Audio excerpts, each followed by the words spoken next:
Erik, Chapter 11. I awoke suddenly, and Christine melted out of my arms. I had been dreaming that I stood in front of her in the dressing room, and she took the mask from my face and smiled. I knew in the dream that she still thought of me as the normal-looking person she had built up in her head as she listened to me speak from behind the mirror. The full view of my deformity seemed to make no impression on her. She had moved toward me, twined her arm around my neck, pressed her body against mine, and kissed me passionately when I awoke. I repressed the curse that sprang to my lips. I had been having a month of dreams like this, and they always ended at some inopportune time. Rationally, I knew that my brain couldn't visualize what came next, as I had never had it happen to me and did not know what it felt like. But I also felt like the dreams were urging me on to seek out this new sensation. And why shouldn't I seek this out, I wondered. I was now 24 years old and had only ever kissed one woman. That kiss had, of course, been her death sentence, but I felt like I had laid that guilt to rest with the time that had passed. 9 years of aching loneliness should be enough to atone for anything. I rose from my bed and wandered into my main chamber. I barely glanced at Miriam's music box as I passed it on the piano. It still held significance for me, but the stab of pain that used to hit me when I looked at it had ceased many months ago. I turned back to it, suddenly curious. I wound it and listened to the melody play and felt faint sadness, but nothing terrible. I dressed and grabbed some bread from my little pantry, then moved over to my latest project. I was building another chamber inside my house. I freely admitted to myself that I hoped Christine would come and move into this new little room. Another part of my mind scoffed at this, but allowed me to continue building the room by reasoning that the room could be used for something else. I had the partition built by the end of the day, and looked around the space envisioning what it might look like if Christine lived there. My imagination conjured up things I had seen in the ladies' dressing rooms above, bottles of this and that strewn over a dressing table, a wardrobe spilling over with gowns and garments, perhaps a cedar chest that held seldom-worn garments and furs that were susceptible to moth damage.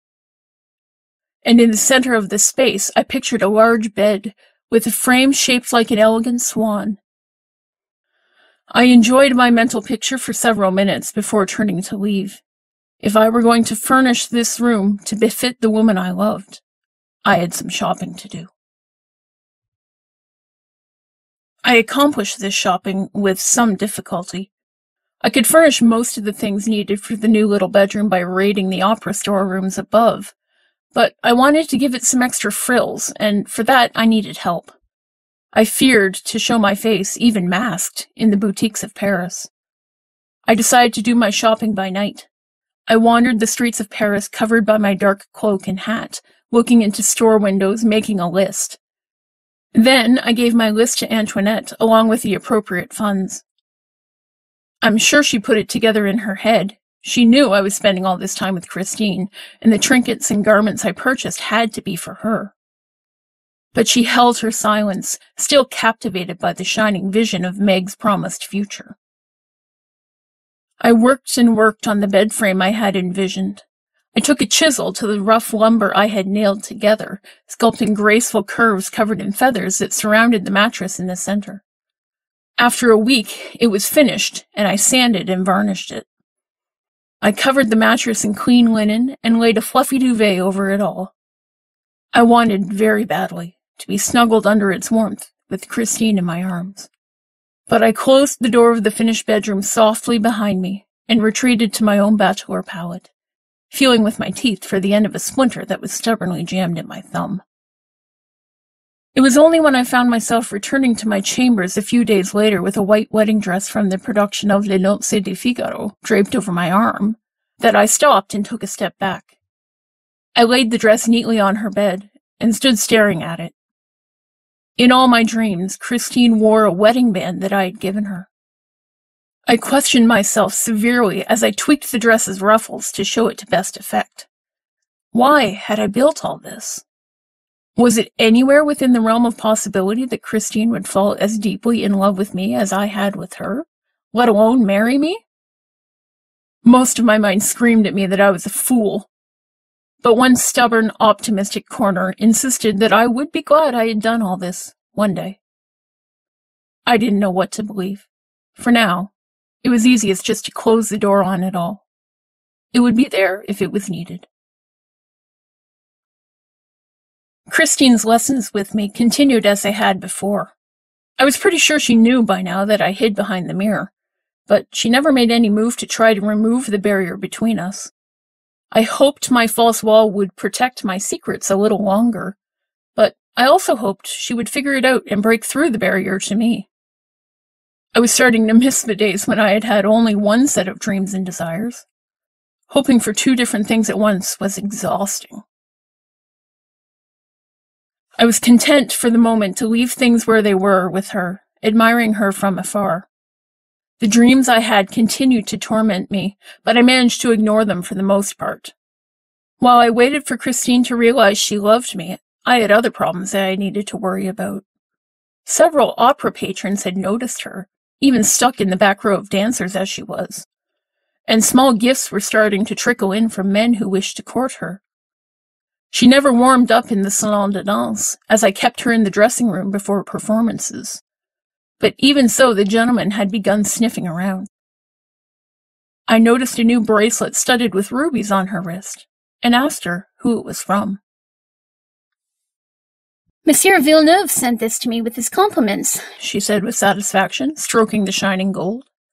It's about time someone sent me something. If I'd had to listen to all the other girls brag about their gifts for another day, I think I'd have gone mad. A pair of cheap earrings appeared from Monsieur Martin. Then a stunning bouquet of white roses from Monsieur Laurent. Finally, a fine fur stole appeared with the compliments of Monsieur Dubois. She left the roses in the dressing room she practiced in with me and wore the other gifts when she wasn't in costume. Each gift sounded an alarm bell in my mind, and by the time the stole arrived, I knew I had to take action. I sent Monsieur Villeneuve a letter warning him that I had had Mademoiselle Daillet's promise of her hand in marriage, and I would appreciate him backing off my fiancée. I signed it only with a drawing of a skull, one which had brilliant gemstones in its eye sockets. This didn't sit well with me after I had sent it, not because I had blatantly lied, but because it would have been too easy for him to check with Christine if he had wished to pursue her apparent rejection further.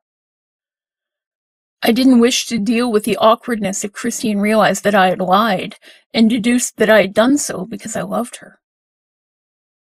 To deal with Monsieur Martin, I decided that I must lean on my reputation as the opera ghost. I sent him a drawing of an ear, dripping with blood, and bearing a dangling skull as an earring. I sketched in Christine's distinctive dark curls behind the ear. The onyx ring on my hand caught my eye as I worked on the curls, and I smiled a little. The association that the ring had for me had slowly changed from violation, mistrust, and rage to the dark perfumed ringlets that spilled down Christine's back. I pulled my attention back to my drawing and wrote two little words on it, "Non, merci." I posted it to his address. For Monsieur Laurent, I bought 3 white roses, ripped the petals off, and dipped the bottom half of each petal in blood-red paint I had purloined from the scene painting department. I piled all the dried petals into an envelope with a note that read, "Non, merci."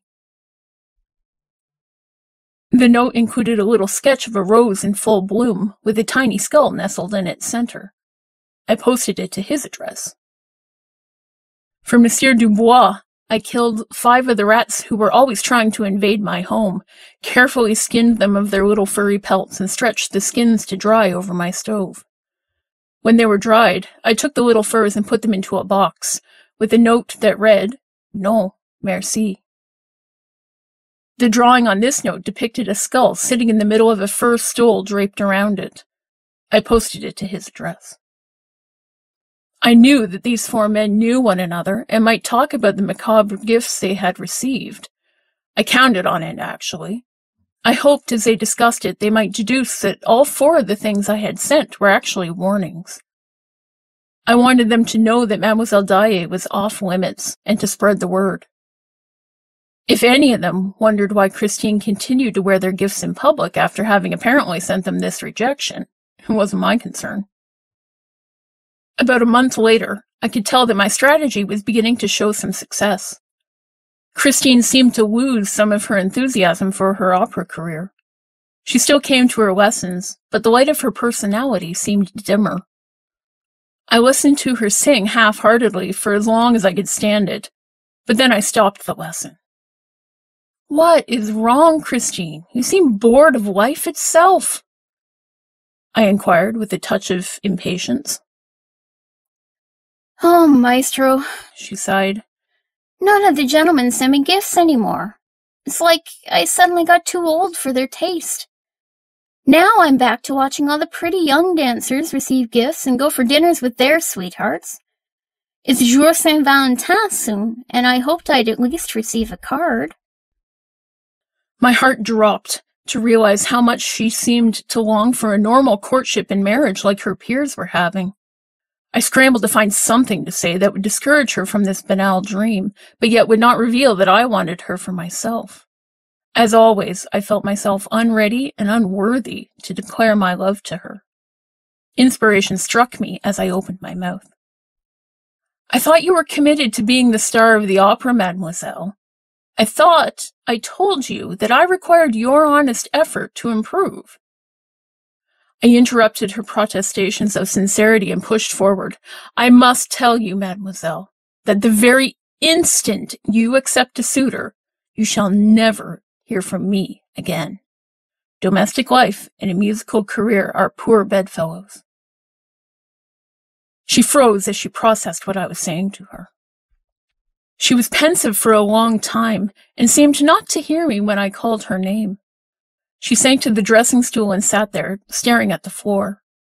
I waited with bated breath, unsure if I had pushed her too far or not. I had no assurance that she would choose myself and her career over the joys of love and family. Finally, she shook herself and called to me, unsure if I were still present in the room. "Maestro?" "I am here. What have you to say for yourself?" She hesitated. "My father used to tell me that he would send me the angel of music after he died. He told me stories all the time about how the angel would visit some lucky artist and bestow his glory upon them, but in return he would exact excruciating payment from them. The fact that you have demanded this price for your help, and that you say you knew my father, and the title of that song you wrote, well, monsieur, I must ask, are you the angel of music?" I liked the sound of that title better than Maestro, so I replied, "Yes, child, I am he." Another pause ensued. Then I heard her say, "I see." I looked out through the glass to see her pull herself up off the stool and stand straight before the mirror. A new light of determination burned in her eyes. She spoke. "Let us begin, then." The days flew by from that point on. I gave Christine the roles for the new season's operas to learn, and she memorized them all within a week. She seemed driven to succeed at whatever I wanted her to do. I thought it might be because she did not want to seem ungrateful for what she thought was her father's last gift to her. I was spending an evening in my box 5 when my gaze happened to pass over the assembled audience below me. My attention snagged on a face that was very familiar to me. I stared at him in disbelief. The man seemed to be enjoying his very first opera and seemed torn between reading every word of the program in his hand and sitting in stillness listening to every note that spilled from the orchestra. I summoned the woman who attended my box and stepped inside the secret passageway before she entered. I told her through the wall that I wanted her to extend an invitation to the man sitting in the 3rd row, 5th seat from the left, to join me in my box over the intermission. To my relief, the woman got the right man, and he appeared 5 minutes after the curtain fell on the first act. I watched from inside my secret door as the curtain slid aside and Zara entered my box. I asked him to face the stage while I extricated myself from my hiding place, then placed my hand on his shoulder. He whirled at my touch and shock crossed his face. He grabbed my hand and shook it vigorously. Then we settled into 2 of the armchairs that the box contained. "Zara, Daroga, my good friend, what on earth brings you all the way to Paris?" I could not help smiling. I was so pleased to see him. This man had saved my life twice. He drew from inside his jacket a sheaf of currency bills. "When your room in the palace was cleaned out, your hiding places for your money were discovered. I decided that since this money had nearly gotten you killed, I ought to return it to you." I accepted the large sum of cash, which he had already converted into francs for me. I had written this money off the moment I'd stepped out of the palace, and its return pleased me greatly. I thanked him sincerely, noting as I did so that there still seemed to be something on his mind. I asked him if this had been the only reason for his visit, and how had he known where to find me, anyway? The smile on his face diminished a little bit as he considered his answer. "Well, Erik, I must tell you, it was a strange series of coincidences that brought me here tonight. You know, of course, that a broadsheet bearing your image has been posted in Tehran these past few years since your escape. Well, it seems a cousin of Monsieur Lefebvre visited Tehran and saw the broadsheets, which immediately brought to mind the troubles his cousin was having with the mysterious masked visitor at his Paris opera house. Upon hearing of it, Monsieur Lefebvre immediately wrote to me and asked for my help in removing you from this place."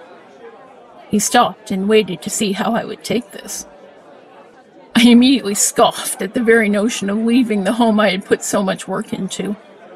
"I am afraid he has brought you a very long way on a fool's errand. I am quite comfortable here, and will not be driven out by him or anyone," I said coolly. "I hope he has paid for your return passage as well. How soon shall you be leaving France?" His look became grave. "I am afraid that your actions have put me into a bind. I am honor-bound to do everything I can to remove you, now. What on earth possessed you to send those threatening parcels to those 4 men? If not for that, Lefebvre might have overlooked your depredations and your sneaking around. But now that you've threatened some of his patrons, he has no choice but to act. He can't let it get around that attending the opera might be a death sentence." I stiffened.